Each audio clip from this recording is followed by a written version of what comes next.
নমস্কার বন্ধুরা, আমার ছোট্ট ইউটিউব চ্যানেল আর ডেলিজিকেতে তোমাদের সবাইকে স্বাগত। আজকে আমি তোমাদের জন্য নিয়ে আসলাম 3 জানুয়ারি 2025-এর কিছু সিলেক্টেড ইম্পর্টেন্ট কারেন্ট অ্যাফেয়ার, যেগুলো তোমাদের কম্পিটিটিভ এক্সাম বা জব এক্সামের জন্য খুবই গুরুত্বপূর্ণ হবে। কোশ্চেনগুলি ভালো লাগলে অবশ্যই চ্যানেলটাকে সাবস্ক্রাইব করবে এবং লাইক করে শেয়ার করবে ভিডিওটা। প্রথম কোশ্চেনটা, which country has hosted 18th elephant and tourism festival 2024? কোন দেশ 18তম হাতি এবং পর্যটন উৎসব 2024-এর আয়োজন করেছে? উত্তরটা হবে নেপাল। নেপালের যে ক্যাপিটাল সিটি আছে কাঠমান্ডু, কাঠমান্ডুর চিতওয়ান ন্যাশনাল পার্কে এই এলিফ্যান্ট মানে উৎসবটা হয়েছে। ঠিক আছে, উৎসবটার নাম কি? Elephant and tourism festival. ঠিক আছে, আয়োজন করেছে তাদের যে পর্যটকদের আকর্ষিত করার জন্য এই অনুষ্ঠান করেছে। এখানে হাতির কুচকাওয়াজ প্যারেড হয়ে থাকে, ফুটবল পিকনিকের মতো ইভেন্ট এখানে করা হয়ে থাকে। ঠিক আছে, next question, which country has introduced a new tourist tax from January 1 January 2025? কোন দেশ 1 জানুয়ারি 2025 থেকে তাদের নতুন পর্যটন কর চালু করেছে? যারা টুরিস্টে যে ঘুরতে গেলে তারা যত টাকা স্পেন্ড করবে তাদের ওই টাকা থেকে 1% তারা ট্যাক্স হিসেবে পে করতে হবে। ঠিক আছে, আনসারটা হবে রাশিয়া। রাশিয়া পর্যটকদের জন্য টুরিস্ট ট্যাক্স চালু করেছে। তুমি যত টাকা খরচ করো তার 1% এজ এ ট্যাক্স হিসেবে দিতে হবে। তুমি যদি এখন রাশিয়াতে গিয়ে 1000 টাকা খরচ করো তাহলে তার 1% তোমাকে দিতে হবে, এরকম টাইপ আর কি। ঠিক আছে, আর এই কর তারা 2025 থেকে 2027 সাল পর্যন্ত 1% থেকে বাড়িয়ে সেটাকে 3% করার তাদের পরিকল্পনা আছে। আমরা জানি ইউক্রেন রাশিয়া ওয়ারের কারণে অনেক স্যাংশন লাগিয়ে রেখেছে আমেরিকা রাশিয়ার উপর।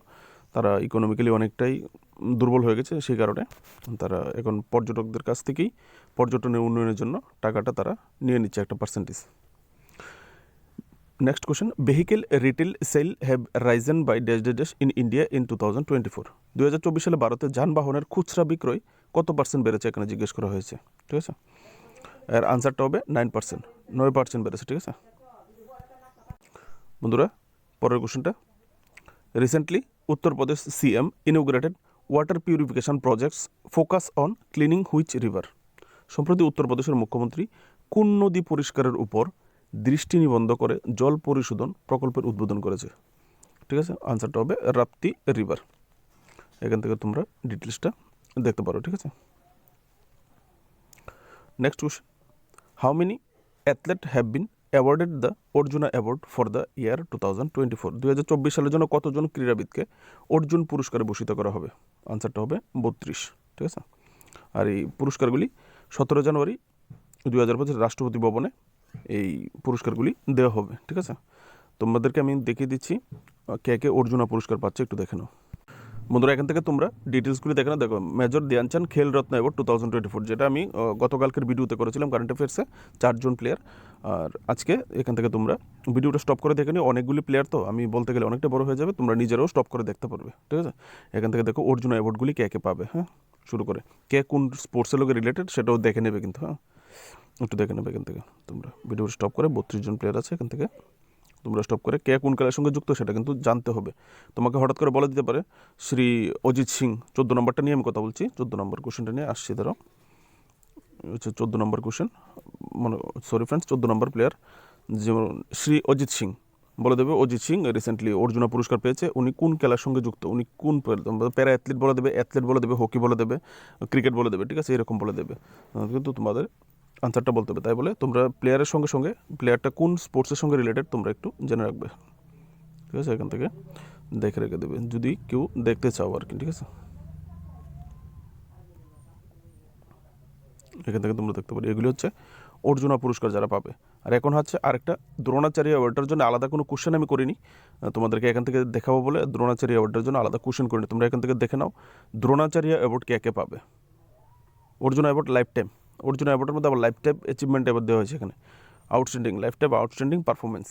এখানে Arjuna award lifetime, Arjuna award lifetime পাচ্ছে 2জন, শ্রী সুচা সিং আর মুরলীকান্ত রাজারাম পেটকার। ঠিক আছে, একজন অ্যাথলেট, একজন প্যারা সুইমার। আর এখান থেকে দেখুন দ্রোণাচার্য অ্যাওয়ার্ডগুলি, এ হচ্ছে দ্রোণাচার্য অ্যাওয়ার্ড। কে কে দ্রোণাচার্য, দ্রোণাচার্য হচ্ছে যারা কোচ, বিশেষ বিশেষ প্লেয়ার যেরকম আছে, যাদের যেরকম আমাদের ত্রিপুরার যেমন দীপক কর্মকার একসময় খুবই ফেমাস ছিল, দীপক কর্মকার যেমন ভালো পারফরমেন্স করেছে, এই জন্য ওনার যে কোচ ছিল বিশ্বসন নন্দী, ওনাকে দ্রোণাচার্য অ্যাওয়ার্ড দেওয়া ছিল। এরকমই যারা ভালো ভালো কোচকে এই দ্রোণাচার্য অ্যাওয়ার্ডটা দেওয়া হয়ে থাকে, ঠিক আছে। তোমরা এখান থেকে দেখতে পারো দ্রোণাচার্য অ্যাওয়ার্ড কে কে পেয়েছে। রেগুলার ক্যাটাগরি 3 জন পেয়েছে, আর লাইফ টাইম ক্যাটাগরিতে 2 জন পেয়েছে, ঠিক আছে। রাষ্ট্রীয় খেল প্রস্থান পুরস্কার, এটা একটা ইনস্টিটিউশনকে দেওয়া হয়েছে, ফিজিক্যাল এডুকেশন ফাউন্ডেশন অফ ইন্ডিয়াকে দেওয়া হয়েছে, ঠিক আছে। আর একটা ট্রফি আছে এখানে, মৌলানা আবুল কালাম আজাদ ট্রফি 2024, কোন কোন ইউনিভার্সিটি পেয়েছে তোমরা এখান থেকে দেখতে পারো। চলো ফ্রেন্ডস, নেক্সট কোশ্চেনে যাই। Recently Arif Mohammad Khan has been sworn in as the governor of which state? Arif Mohammad Khan সম্প্রতি কোন রাজ্যের গভর্নর হিসেবে শপথ নিয়েছেন? আনসারটা হবে বিহার। উনি 2 জানুয়ারি বিহারের রাজ্যপাল হিসেবে শপথ নিয়েছেন, ঠিক আছে। Next question. India's first coastal line ওয়ার্ডার্স bird census has started at marine national park and sanctuary in dash dash dash.